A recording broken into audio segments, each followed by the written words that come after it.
Hey guys, welcome back to the Great Ace Attorney Chronicles. Resolve. In the last episode, we had some very strange things going on.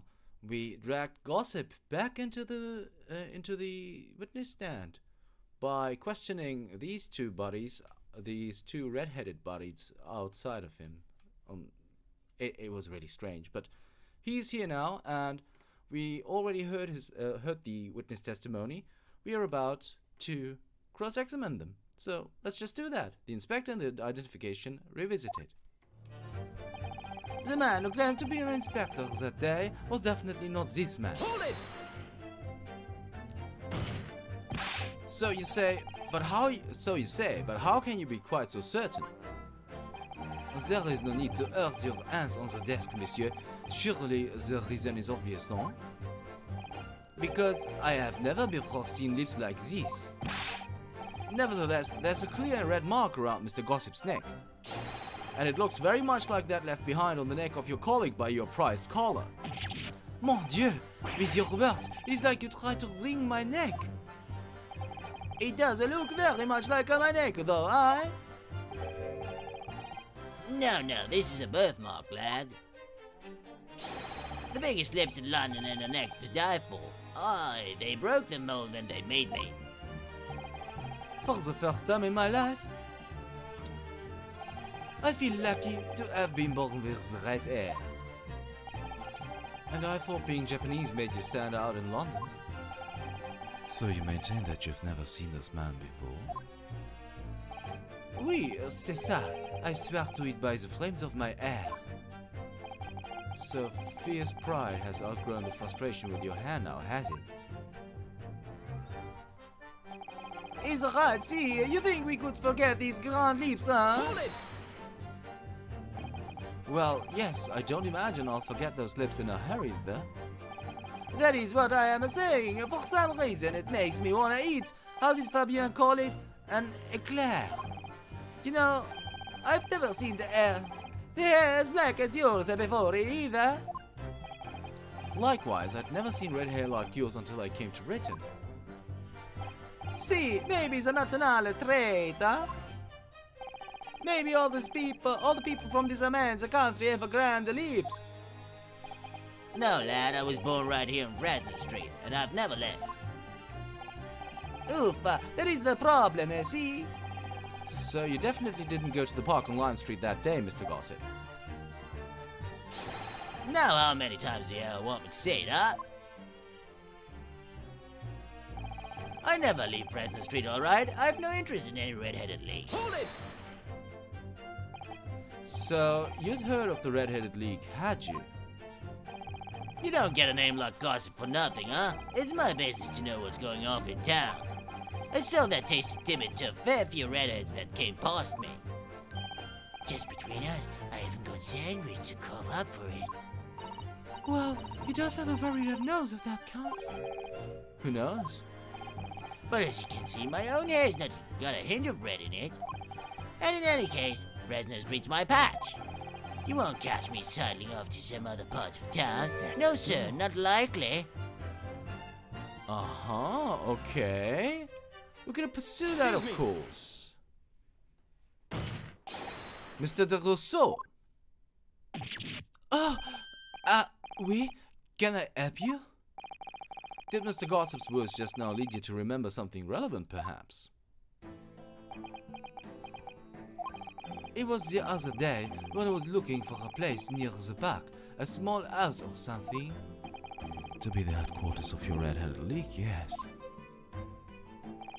I visited an housing agent on Lime Street, and there I saw him. This man was paying money to the agent. What? Mr. Gossip? With a housing agent? Oui. He had some kind of contract in his hand, and they were clearly discussing terms. But, no. You're mistaken, chum. I've never left Fresno Street, like I said before. You've mistaken me for someone else, someone with the same face.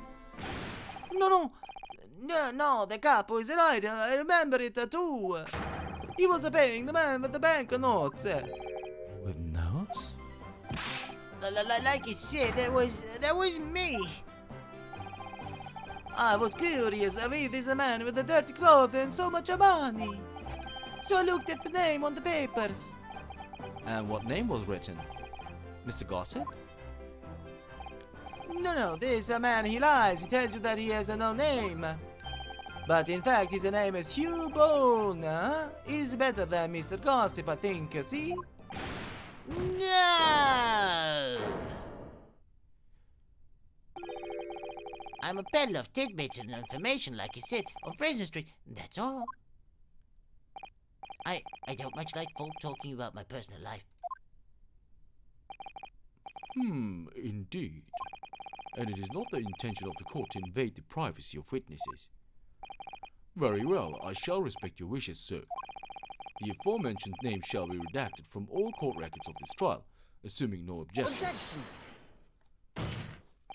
I'm sorry, my lord, but the defense does object. Because the name just mentioned has a very deep significance to this case. Good gracious, do you similarly object, Prosecutor Asugi? As it happens, my lord, that particular name has already been mentioned during today's proceedings. Well, I never... In what capacity? Hugh Boone. The name of the leaseholder of the room. Let me put this very simply. The victim's body was discovered in your rented room. I suggest, sir, that you start talking. Well, alright. I suppose that might be the case.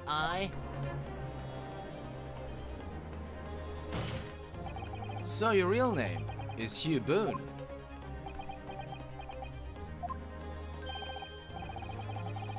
Well, just between us, I don't like to blow my own trumpet, but there's no finer peddler of tidbits in town. So I happen to be able to afford to grab a little room in a falling down backstreet townhouse. You do? And once every 6 months, I go and pay the rent to the agent on Lime Street. I remember now. There were 2 vulgar redheads in there last time. If either of us is a vulgar, it's not a me. Think again, Peppino. Why didn't you bring this up before? It's like I told you already. I don't like talking about my personal life. I'm a tidbit peddler as far as everyone else is concerned. No fuss. You will update your testimony to include this most surprising revelation, Mr. Boone. If I must. So the leaseholder Scotland Yard has been looking for since the body was discovered. Has been here under our noses all along. Okay. I rent the room where the fellow was found, it's true, but what difference it makes? Hold it! So, you live in that room presumably, do you? No, I don't live there. What do you think? There's no bed, is there? Just a desk. Then, why would you want to rent it? Well, I don't think I should have to say, really. Then how about the notice board in there? Which was covered from top to bottom with confidential documents only the police should have had access to. No, that board's not mine. The inspector must have brought it along. It's only the other bits and bobs that belong to me. The desk and the chair and that. People don't generally carry enormous notice boards around with them. The real question is, why was Inspector Gregson killed there in your room? Well, obviously I've not the faintest idea. I mean, it's causing me no end of bother, to be honest. It seems to me that Mr. Gossip, sorry Mr. Boone, would rather as little is known about his room as possible for some reason. Yes, it does come across that way. And more importantly, knowing that the scene of the crime is actually his room completely changes things. In particular, there's one part of his testimony that's really bothering me now. That's how I'm finally going to undo this, man. So... I'm all alone in the world, me. I've no kinfolk or nothing. Why would I be involved in something like that? Hold it! You mean you have no family? No, none at all. So I spend my days on Fresno Street peddling tidbits to passers-by. Hoping, just between us, this is, that eventually someone else with lips like mine will come along. I don't think so. You may be right. Anyway, that mark on your neck is just too much of a coincidence for us to ignore. Well, what's a fella to do then, huh? If you don't believe me, we're at an impasse. And there's nothing I can do but flick my lip. It looks like I'm not going to get anywhere here unless I can produce some proof. You're basically saying I got dressed up and posed as some fancy inspector, aren't you? Well, it's beyond me how you think I could do that. Just look at me, huh? Does it look like I could carry off a disguise with a face like this? Hold it! Maybe you could say, with a mustache or a beard to cover up that lip. Aye, perhaps. But if I was going to stick some fake facial hair on to cover up this fine specimen, I'd end up looking like his lordship over there, wouldn't I? Pardon? I assure you my lips are entirely unremarkable. And I would ask you not to cast such scrutinizing looks in my direction, Counsel. Sorry, my lords. My imagination got the better of me there. Well, Inspector Gregson did wear a mustache, of course. You're right, he did, so perhaps he was hiding something himself. He could barely have hidden a crumb in a mustache of that size. And anyway, as a detective, we spoke without no facial hair at all. Si, the capo is right. He was clean shaven. It certainly seems beyond the realms of possibility that this witness could have disguised himself as the victim. Aye, it does and it is. That's the extent of their testimony, is it? What's your feeling, Mr. Naruto? Well, what Mr. Boone says is undeniable. It will be all but impossible to hide those lips with any form of disguise. Perhaps yes, but nevertheless, the marker on his neck is equally undeniable. And it's identical to the one that Mr. DeRossio suffered. Yes, that's true. But why does this whole disguise idea just keep playing on my mind? The man who claimed to be an inspector that day was definitely not this man. It was right, I think we would forget these grand lips, huh? I rent the room where the fellow was found, it's true, for what difference it makes. I'm all alone in the world.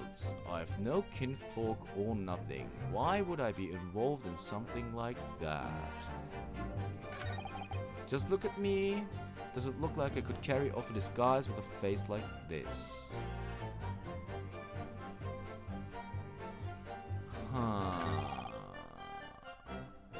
So, with this remark, something changed. I'm just gonna press for a second until we get the last remark, because there was something that Ryunosuke said at the end, which is, we're about to find it. So let's go to history then. Alright, so yes, it does come across that way. And more importantly, knowing that the scene of the crime is actually his room completely changes things. In particular, there's one part of his testimony that's really bothering me now. So it is either this, because these two parts are from the redhead gang. It's either statement 3, 4, or 5. And it's because this changes things, it's either 4 or 5. So the question is, which piece of evidence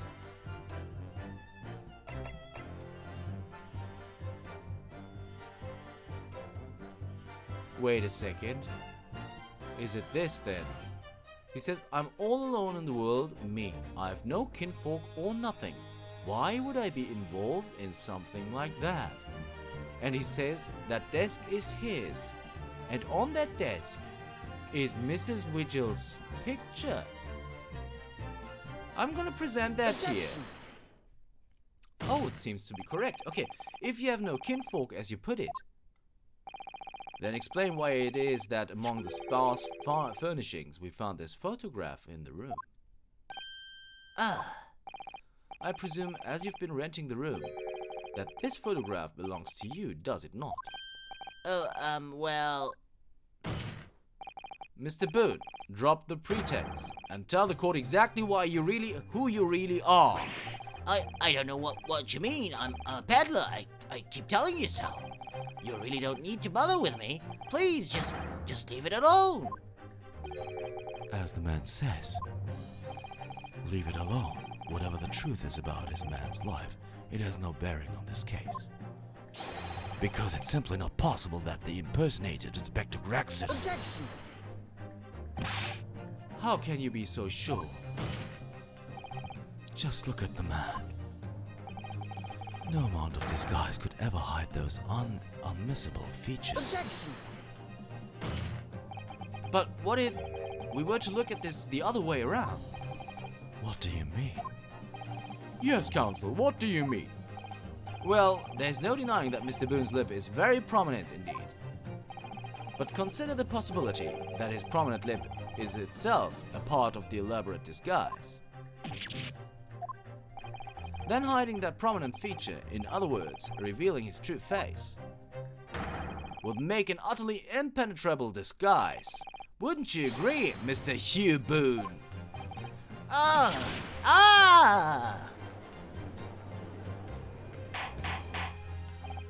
Good witness! Are you still hiding the truth from this court? If that's a disguise, then underneath it, his true identity must be. Yes, that's right. There's really only one person who could really be. My lord, the defense believes it can reveal Mr. Boone's true identity to the court. No, please, no. Very well then, counsel. What is the true identity of this peddler who goes simply by the name of gossip on the street? Okay, guys. I do actually think, because this is Mr. Daily Vigil. He does have a very similar similar hairstyle. And he has the photograph of Mrs. Vigil on the desk, so it must be Daily Vigil, right? Your real name is actually Mr. Vigil, isn't it? Mr. Daily Vigil? Ah! I don't recall that name, counsel. Who is this Mr. Vigil? It's a name I encountered yesterday, my lord. It has to do with a certain client of Mr. Herlock Shaw's. A young gentlewoman came to the detective, asking him to locate her missing husband. The woman in this photograph, in fact, this is Mrs. Vigil. What? From what I understand, you haven't returned home since the night before the inspector was found dead. But of course, on that night, you were being held captive by the two red-headed leaguemen. And last night, you were put up by the prosecution service in preparation for testifying in this trial. Because we've been led to believe that you, Miss Venus, and Mr. Sandwich were all homeless. Being important witnesses in this case, we needed to know where we could find you, of course. And that explains why you've not only been unable to return home, but also unable to contact your wife, who's been beside herself with worry waiting for you at the Vigil residence. No, just hold on a minute. I don't have... What I'm talking about? Really? It's a simple enough matter to confirm my suspicions. All we have to do is pull off that disguise. No, please. Bailiff, bring soap and sponge and a wash bowl at once. Mr. de Rousseau and Mr. de Rossi, you will restrain the witness. Oui, my lord. See, my lord. Wah! No, stop! Get off! Don't!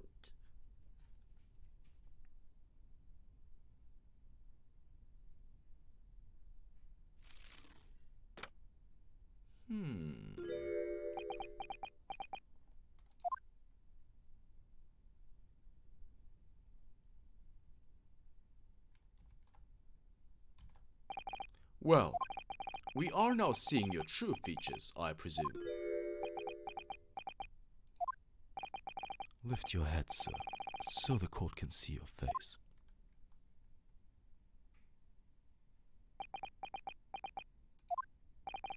It would appear that the defense counsel's assertions was entirely correct.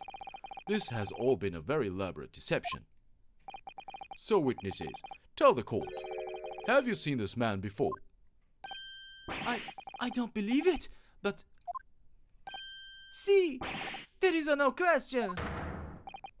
This is the inspector we saw in the park. Extraordinary!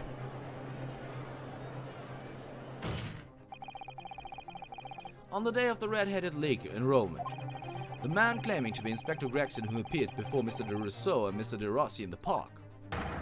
Was you disguised as the inspector, or rather, was you posing as the inspector in no disguise at all? Mr. Vigil was formerly employed as the chief warder at Barclay Prison. The chief warder? Well, then your career had promise. Why, you would quite possibly have become the future governor of the prison. What on earth have you been doing peddling tittle-tattle on Fresno Street? Well, it's been 10 years since Mr. Vigil worked at the prison. 10 years? I'm really dreadfully sorry about all of this. Yes, it's true. I am Daily Vigil. And you were the chief warder at Barclay Prison 10 years ago. So where did Mr. Hugh Boone come from? Boone is the other me. It's a name I invented. Well, evidently there is a great deal under the surface here. I'll explain everything. I'll tell you just how wretched my life has become.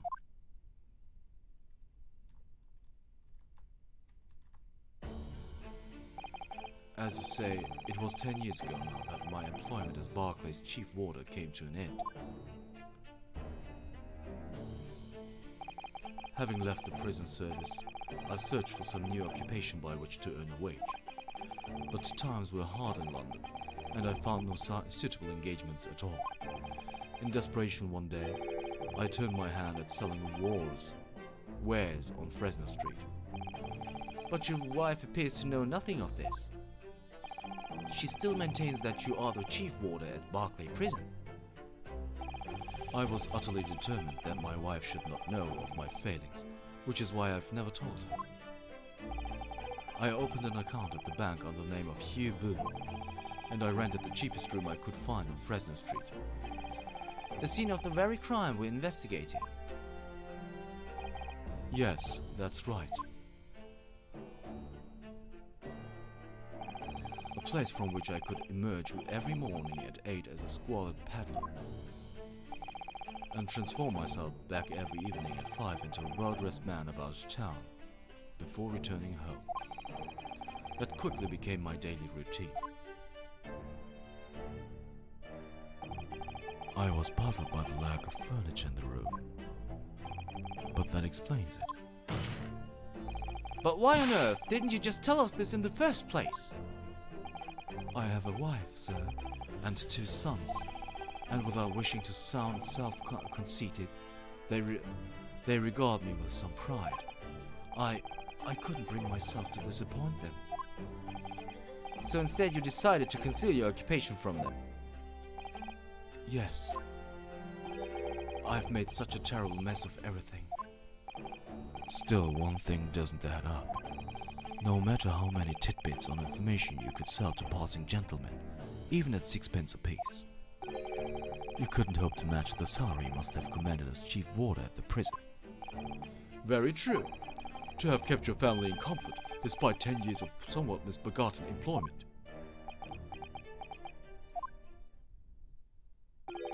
That was all thanks to Inspector Gregson. What? Inspector Gregson? What on earth?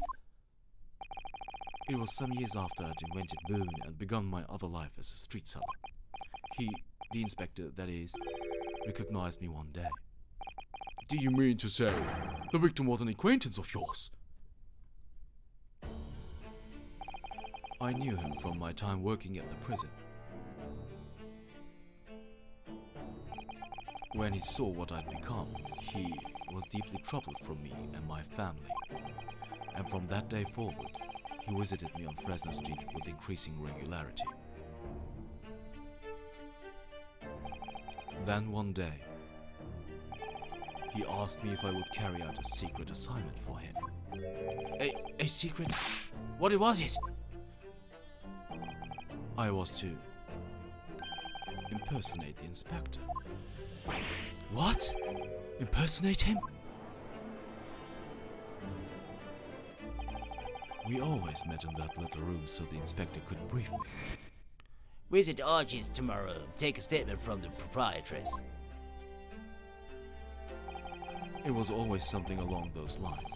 Surveillance work, interviewing people. On those occasions, he would lend me his identification so people would believe who I was. My instructions were to make an impression, to let people know that Inspector Gregson had been at work.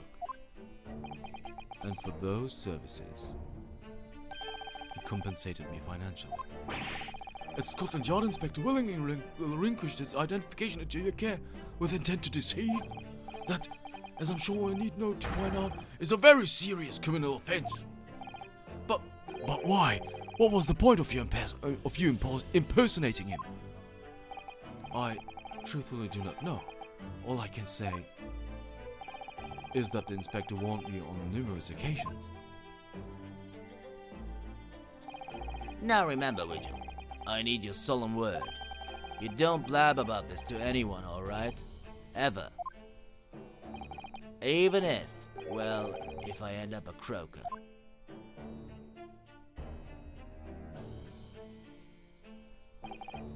In time, he started to bring papers with him to the room as well.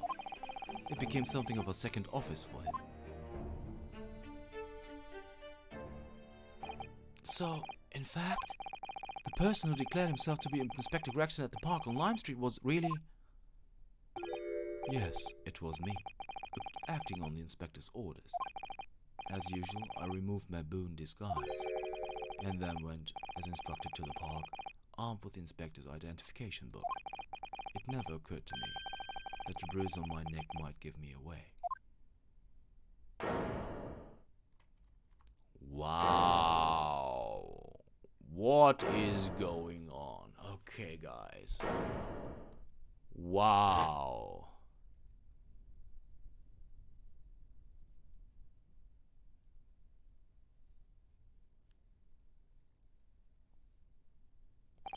Well, it would seem this confession completely destroys the defense's case. Explain yourself, Prosecutor Asugi. My learned friend's assertion was as follows. The victim was killed at another location on the day before his corpse was discovered, at the hands of these two red-handed linked men when they imprisoned the inspector. But no, that can't be. After all, it wasn't the inspector who went to the park that day, it was me. Oh goodness. Finally, we have clarity. We had nothing to do with the murder of the inspector. And merci, monsieur de la défense, for proving it. What? Ah!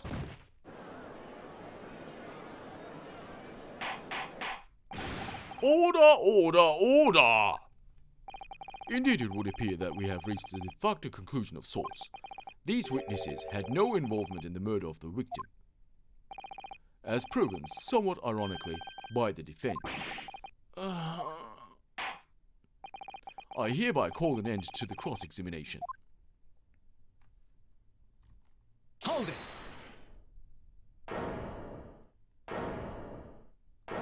Alright, Kazuma is going to save us. Save us, Kazuma. Pardon me, my lord, but with your permission, I would like to pose one further question to the witness. Kazuma! What question, counsel? It concerns the events of 10 years ago. I believe you would have been present at the very significant execution that was carried out at the time. 10 years ago? The execution of the professor, Genshin Asugi. I want to know exactly what your involvement was. Oh, Answer me, man! one moment, Consul. Is this related to the current case? Naturally. It is the prosecution's belief that this case and the events of 10 years ago are inextricably linked. Does the defense concur, Counsel? Kazuma, you're not yourself. You're not as calm and collected as usual. Poor Kazuma-sama. No wonder he's acting this way. Mr. Vigil's memories of what happened 10 years ago would tell the tale of Genshin Asugi's lost moments. His own father. I know. I do understand that. But even so... Prosecutor Asugi. Do you genuinely believe that this question requires an answer in order to learn the truth behind Inspector Gregson's death?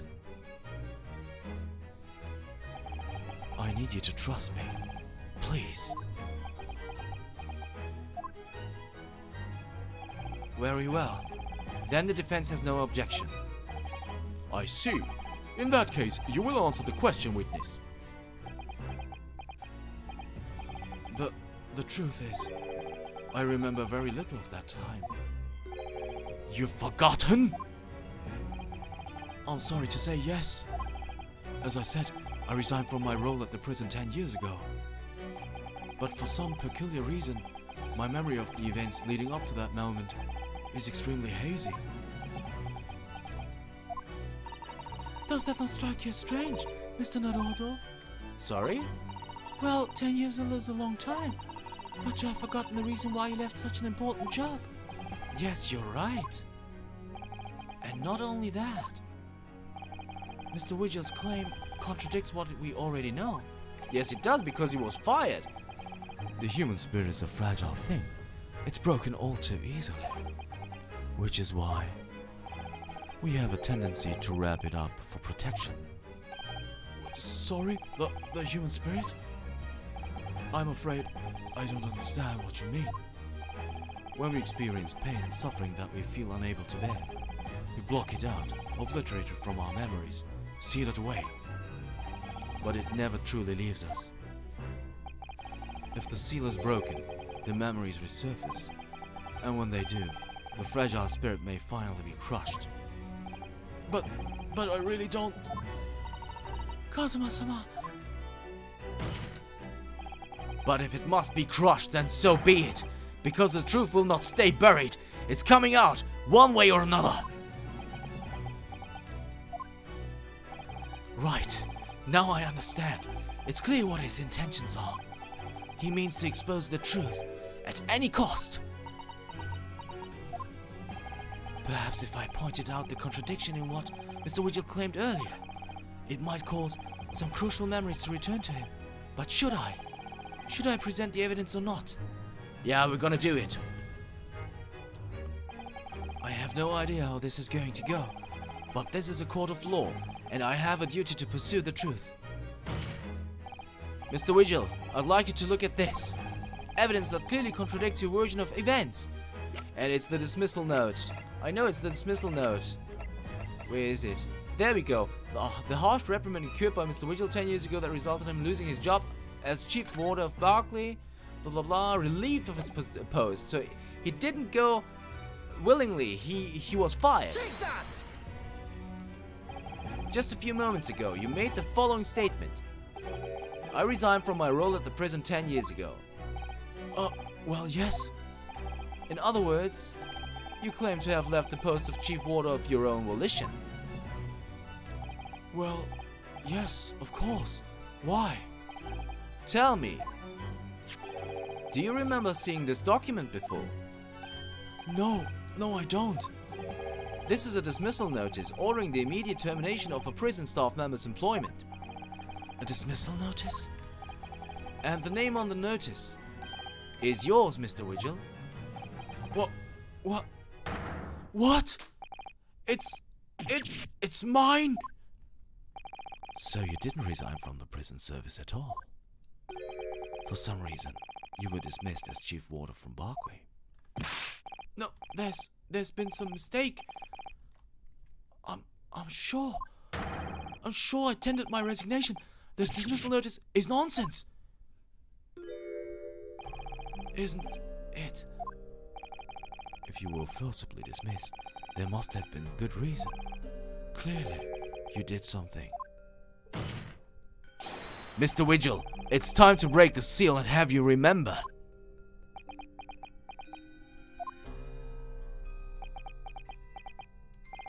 According to the few remaining records, the final execution that you supervised was on the 11th of June 10 years ago. And on that day, something very serious took place at Barclay Prison. The 17th of June. Was that the professor's execution? Professor.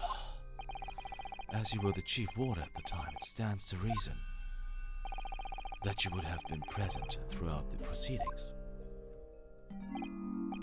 It does sound familiar. And yet, that execution never took place. The convict, ostensibly executed earlier that day, later re-emerged from his grave. The convict came back to life. In the cemetery in the middle of the night, there was a witness. However, the witness claims that a moment after he saw the convict clambering out of his grave, a gunshot rang out from over his shoulder, and the bullets pierced the professor's chest, killing him instantly. Those may have been the professor's actual last moments. Yes. Seeing as you were in charge of overseeing executions at the time, you must know the truth about what really happened. It's in your head, somewhere deep down. Well, Chief Warder Daily Vigil, I know there are memories in your head that can explain what happened on the 11th of June 10 years ago. And now it's time for you to drag them up.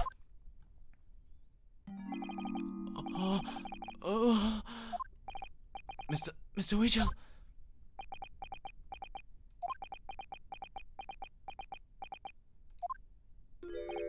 Yes, the whole prison. It was complete chaos. The prisoner escaped. He was killed in the cemetery. The shocking news ripped through Barclay like a hurricane. What?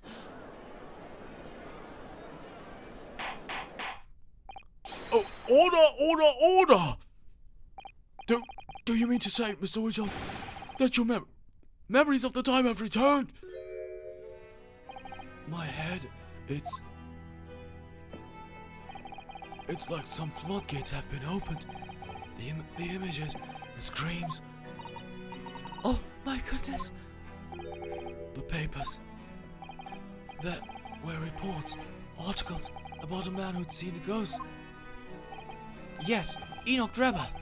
But surely those reports were exaggerated. There were traces at the scene. Traces of what? At the Longgate Cemetery, a plot number 139. Blood, lots of blood. That's where the man was buried, of course. Obviously, something terrible had happened there. The depths of conspiracy and depravity from which this tale is emerging are quite staggering. I've reviewed the police records from that time extensively. A thorough investigation was conducted by Scotland Yard to ascertain how the convict managed to escape in the first place. And the conclusion reached by the investigating team was that a member of the prison staff must have been involved. Are you suggesting that a prison warder abetted the man's bid for freedom?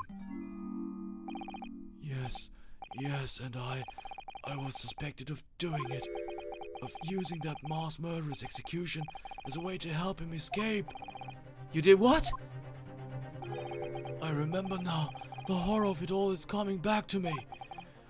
on the evening of 2 days after the execution, some detectives came to the prison. I was called to the governor's office at the top of the watchtower.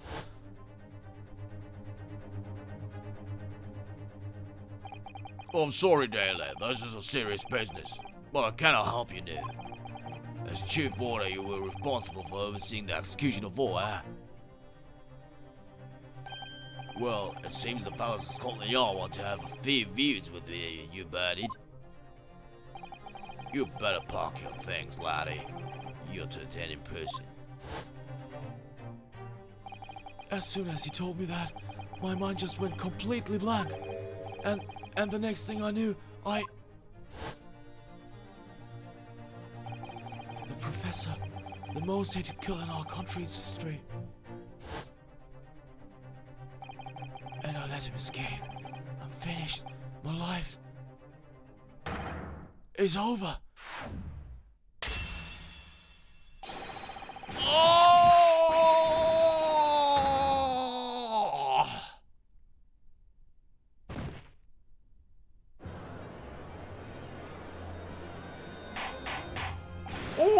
Order! Bailiff, fetch a doctor at once! Court is adjourned for today with immediate effect! So, with Mr. Vigil's collapse, proceedings came to an abrupt end for the day. Once again overshadowed by the legacy of that notorious killer, appearing like a cursed ghost ship on a foggy ocean. Lord Van Zeeks, Mr. Vigil, Kazuma, and Gregson. All of them bound by invisible chains anchored to the same wreckage in the murky depths of the past. But the miraculous light that had been trying to cut through the gloom and shine on those tragic events was playing on the edges of the truth at last.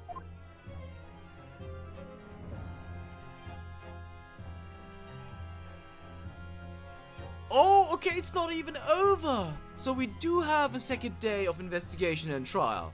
That's good to know. Okay, guys, I'm really sorry that we had. This is a very long episode, I know, but I didn't feel like I could cut it in half or something. And I'm really sorry, but also it was just so captivating. So without further ado, if you want to know how things are going to unfold, you'll have to tune in for the next episode of the Great Ace Attorney Chronicles. Resolve. See you then.